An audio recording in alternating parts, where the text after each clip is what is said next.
자, 이제 안식일이라는 게 금요일 저녁에서 토요일 저녁까지예요. 그러니까 토요일 날 해가 떨어지면 안식일이 끝난 거죠. 그러니까 안식 후 첫날 하니까 우리가 말하는 일요일이에요. 그러니까 예수님이 부활하신 날이 일요일이죠. 그래서 우리는 그날을 주일이라고 말해요. 주의 날. 그렇게 말하고 그 주일날 하나님께 예배를 드리는 겁니다. 그러니까 그 예배는 부활을 기념하는 거예요. 그래서 모든 주일은 다 부활주일인 거예요. 이해가 되시죠? 주일날은 모든 주일은 다 부활절처럼 생각하고 예배 드리는 거예요. 예수님이 죽음으로부터 부활하셨던 거죠. 이것이 굉장히 큰 사건이에요. 제자들 입장에서, 여기 나오는 여인들, 예수님을 따르던 여인들 입장에서 생각해 보세요. 예수님이 한 분께만 기대를 두고 소망을 뒀어요. 근데 그분이 붙잡혀서 죽으셨단 말이에요. 다들 절망하죠. 그러니까 제자들도 도망가 버리고 뿔뿔이 흩어져요. 이제 끝났다. 이제 더 이상 희망이 없다 생각했단 말이죠. 그래도 여인들은 그 예수님이 죽으셨지만 그 예수님에게 그래도 그 자기들이 할 수 있는 뭔가라도 하려고 향품을 들고 간 거죠. 시신에게 향품을 이게 바르는 그런 풍습이 있으니까. 이들이 무덤을 찾았던 것은 예수님이 부활하실 걸 기대하고 찾은 게 아니에요. 죽은 시신에 그래도 자기들이 할 수 있는 뭔가라도 하고 싶어서 그래서 향품을 사가지고 그 이른 새벽부터 찾아간 거죠. 가서 봤더니 무덤이 열려 있고 예수님이 안 계셔요. 그리고 천사가 예수님 부활하셨다고 하는 거예요. 이 소리가, 이 이야기가 제자들, 지금 이 여인들에게 얼마나 큰 충격이었을까. 죽고 끝났다고 생각했는데 그분이 다시 살아나셨대.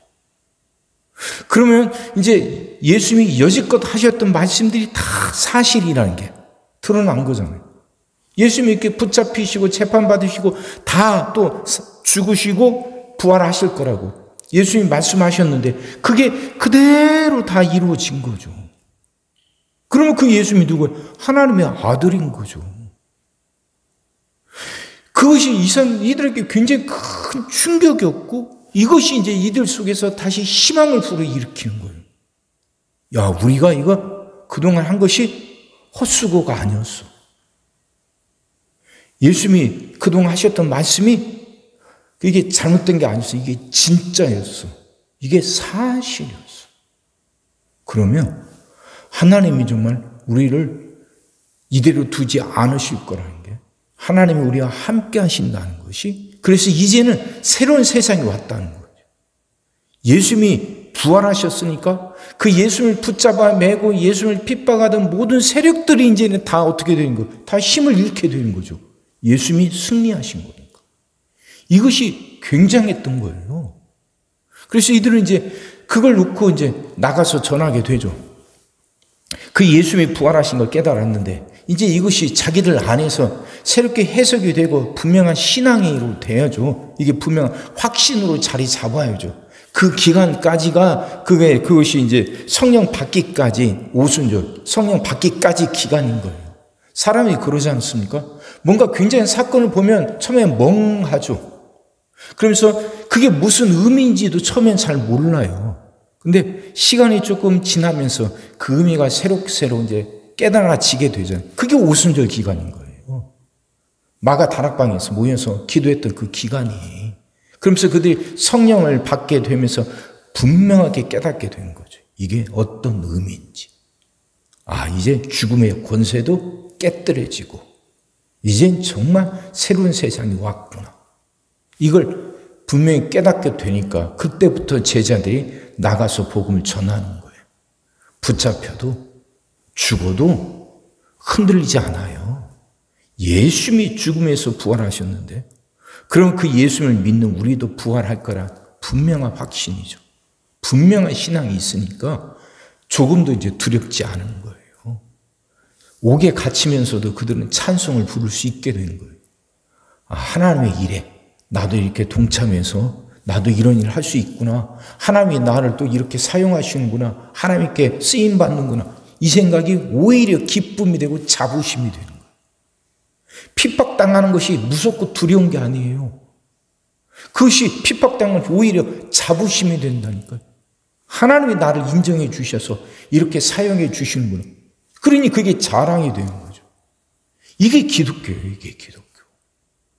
그러니까 기독교에서 가장 중요한 게 이게 예수님의 부활이라요.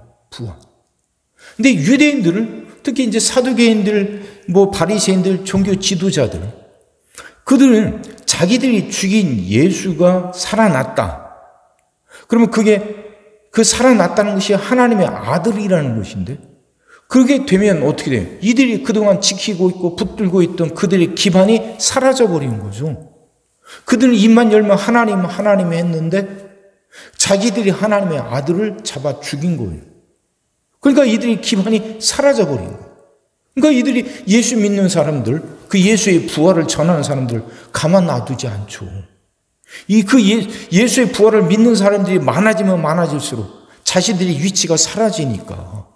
그러니까 핍박을 하는 거예요. 또 제자들이 예루살렘 안에만 머물러 있습니까? 이제 다른 나라로 가서 복음을 전하죠. 그게 다 이제 헬라 세계고 디아스포라라고 그러잖아요. 그러면 그 헬라 세계 사람들은 그게 철학을 하는 사람들이에요. 논리적이고 이성적이고 합리적이죠.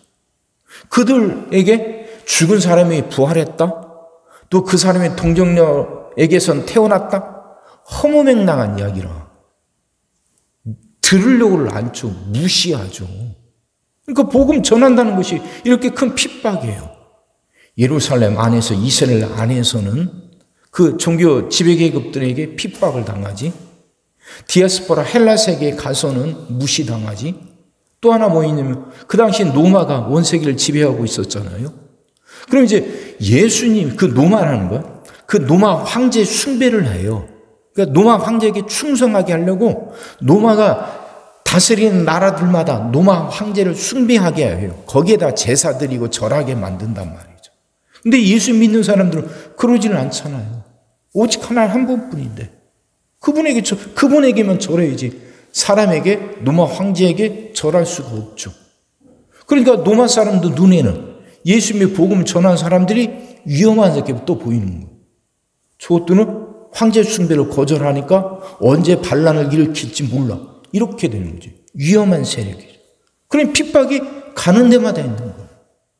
이스라엘 본토 안에서도, 밖에 나가서도 무시당하고 로마에게 핍박당하고, 이 어려움이에요. 복음을 전한다는 것, 예수님의 부활을 믿는다는 것이 이렇게 힘들고 어려운 거였다. 그래도 굴하지 않고 복음이 굉장히 놀랍게 빠른 속도로 전파되었던 것. 그런 일을 하게, 그 일에 헌신했던 이 제자들, 또 복음을 믿는 사람들, 그게 다 가장 큰 힘이 부활이라요. 부활. 예수님이 부활하셨다는 것이 그게 분명해지니까 누구도 그들을 막지 못하는 거예요. 그 어떤 것도 무섭고 두렵지 않은 거예요. 기독교 핵심은 부활이에요. 부활. 부활하신 예수님을 분명히 믿는 거예요. 정신 승리가 아니에요. 예수님이 정신이 다시 살아났다, 이게 아니에요. 죽은 몸이 진짜로 다시 살아난 거예요. 그래야 이게 사실이죠.